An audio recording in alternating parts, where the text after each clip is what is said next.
18 is not a magic number. Once you turn 18, your brain is not fully developed, especially for kids who have been in foster care. There's a lot of barriers that are already placed on us. Once you turn 18, the expectation is that you're just an adult and you're supposed to know all of these things and set up a bank account and go to school and drive and all of these different things that you're supposed to do on your own. But children who are in normal situations are not expected to just leave their home whenever they're turning 18. We're supposed to continue to love them and support them after they turn 18, just as if they were our own child, because that's how foster parents are supposed to treat their children now. Young people that age out of foster care experience higher rates of homelessness, incarceration, trafficking, and just, outcomes that add to trauma that they have already experienced from even being in foster care and what led them to be in foster care in the first place. Just because they turn 18, you're not ready, most are not ready to be on their own. You don't take the training wheels right before you go down a big hill. And at 18, that's a big hill for most kids. Participating in a program that supports them and helps them navigate that transition into adulthood really sets them up for success and what that looks like to them. It allows them more time to grow and gain independence and learn as an adult with supportive adults helping them along the way, whether that's through our independent living specialists, the Youth Villages Life Set program, some of our supervised independent living programs, and even our foster parents that support this population of youth aging out of foster care. It really helps them to stay on path with their goals. We feel that a child does not become an adult until they're actually ready to live on their own, pay their bills, be able to function every day without don't forget your socks, don't forget your deodorant, whatever it may be. That's adulting. 18 is not adulting. 18 is figuring out what in the world happens next. Extension to foster care is a good way to keep young adults connected to the supports that they're connected to while they're in foster care. And once they age out at 18, they're able to experience the same support that they've been having before with an added independent living stipend. They're able to go on to college, or now they're able to continue working without having the pressure of going into school, because school is not for everybody. Some children are choosing to go to college so that they have a place to sleep. And now they're not going to have to do that. And that's super important because oftentimes young people, when they age out of foster care, they need a gap year or they need some time to settle after they complete their high school education. They oftentimes need an opportunity to work and gain those employment skills, and then think about, going to school. So this flexibility allowed an opportunity for us to serve more young people in extension of foster care and really just give them options. It's a scary experience because you're looking at your future, and if something doesn't work out, you kind of don't have any net to catch you. It is a big nosedive into a deep pool of unknown. They're having to probably change their homes again. They're changing caregivers. They're changing social workers again. In the midst of all that change, that's when you need to be the most consistent, because they're really going to start testing those. Well, what am I supposed to do as an adult now? Well, you're not an adult now, but you're going to have some more freedoms to make more decisions about your own care, about your own future. That's the difference. You have a time window that you're working against, and but you can't lose focus. And you have to be strong even when the child is like, this is daunting. What's going to happen? I'm coming up against this deadline.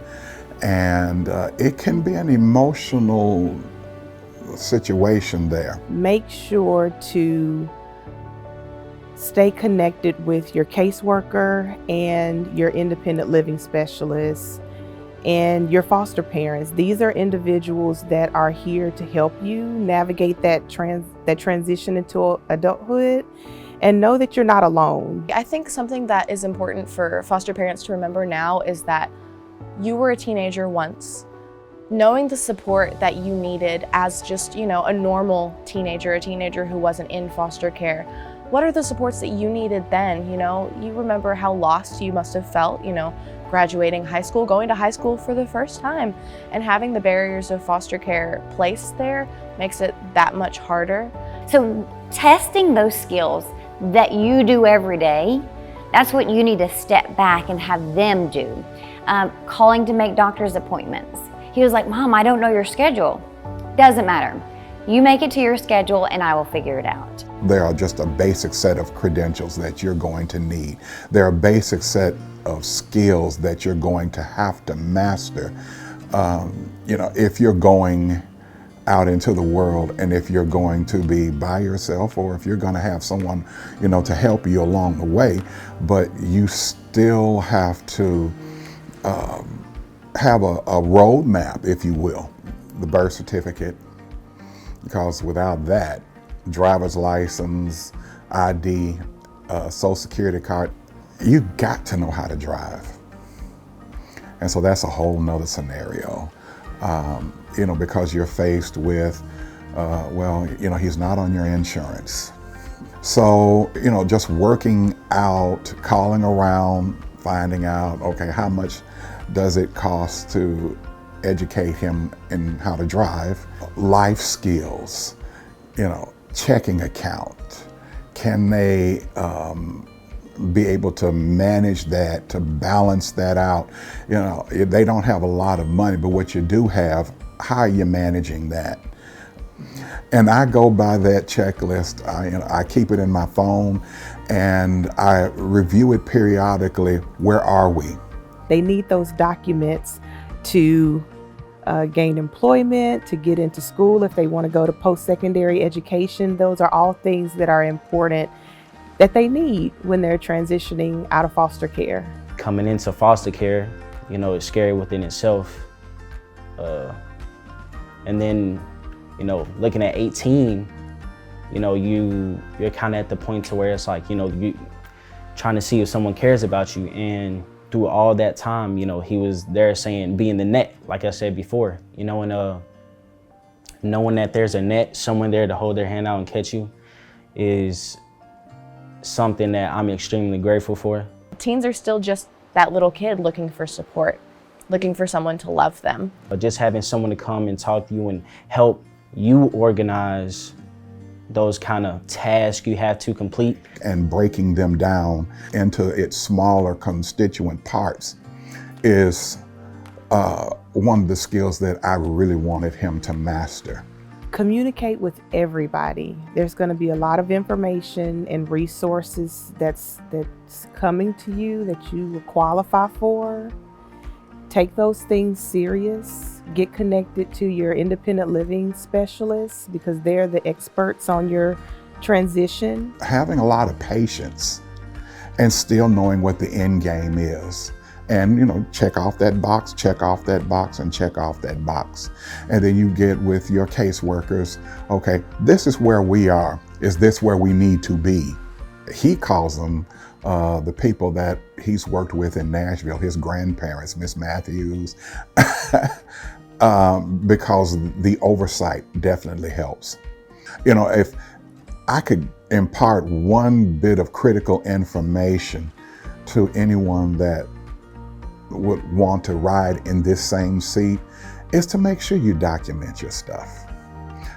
It's gonna save you a lot of angst and a lot of time. Should an option be available to you, you want to be able to readily take advantage of it. But also think about that transition and what you want life to look like after foster care, and let us help you achieve that. I would say another thing that EOC helps with is kind of getting the stress off your shoulders going into the age of 18. That's another one, real big help. These teens, you know what they want? They don't want the things and the stuff. They want you. If they need you, show up. If they call you, pick up the phone. That's what they need more than anything. This whole experience with DCS took him from a future that may not have been the best future and reinvented that into something that he is proud of.